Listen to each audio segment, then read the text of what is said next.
3 raisons pour lesquelles vous ne devriez jamais manger de blé, même du blé complet. Les aliments à base de blé, le pain, les pâtes, les céréales, les pizzas et les pâtisseries augmentent votre taux de sucre dans le sang et accélèrent le vieillissement. En effet, le blé contient un type très rare de glucides appelé amylopectine A, qui augmente votre taux de sucre dans le sang bien plus que du sucre de table. Par exemple, 2 tranches de pain complet font augmenter 2 fois plus la glycémie qu'un bol de flocons d'avoine pour un même apport en glucides. Pour le pain blanc, c'est encore pire.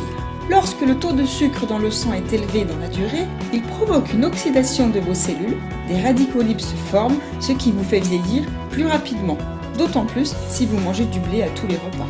La deuxième raison, c'est que le blé vous fait prendre du poids et que vous risquez d'avoir le diabète. Normalement, le pancréas sécrète l'insuline dont le rôle est de chasser le sucre en excès dans le sang pour le stocker dans le foie et les tissus musculaires. Lorsqu'au cours d'un repas, la sécrétion d'insuline est normale, l'essentiel de l'énergie du repas est brûlé et il n'y a pas de stockage. En revanche, les pics élevés de glycémie provoqués par le blé font produire plus d'insuline à votre corps. Une partie de l'énergie du repas est donc stockée en graisse de réserve, ce qui fait accumuler encore plus de graisse corporelle.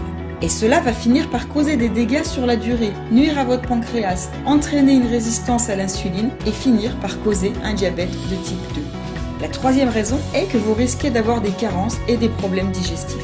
Le blé contient du gluten, et même si vous n'êtes pas intolérant au gluten, le gluten peut provoquer une inflammation du système digestif, causer une perméabilité de votre intestin, ainsi que d'autres problèmes digestifs et des problèmes auto-immuns. L'hybridation excessive du blé depuis 50 ans a fait muter les molécules de gluten, qui sont maintenant toxiques pour le système digestif. De plus, le blé est nocif pour vous, car il contient des facteurs antinutritionnels qui bloquent l'absorption de certains minéraux, comme le zinc, le fer, le manganèse et le calcium, si vous mangez trop souvent du blé. Et comme la plupart des gens mangent du blé à presque tous les repas, céréales le matin, du pain sur les sandwichs pour le déjeuner, des pâtes et du pain pour le dîner, cela peut provoquer une carence en minéraux dans votre corps au fil du temps et entraîner de nombreux problèmes de santé. Ce sont 3 excellentes raisons pour réduire ou éliminer le blé de votre alimentation. Il n'y a absolument rien d'essentiel dans le blé pour l'alimentation humaine. Il fait beaucoup plus de mal que de bien. Vous pouvez le remplacer avantageusement et sans 1 gramme de blé. Et déguster de délicieux pains, biscuits, muffins, hamburgers, crackers, pain pita, tortillas, crêpes, donuts et brioches.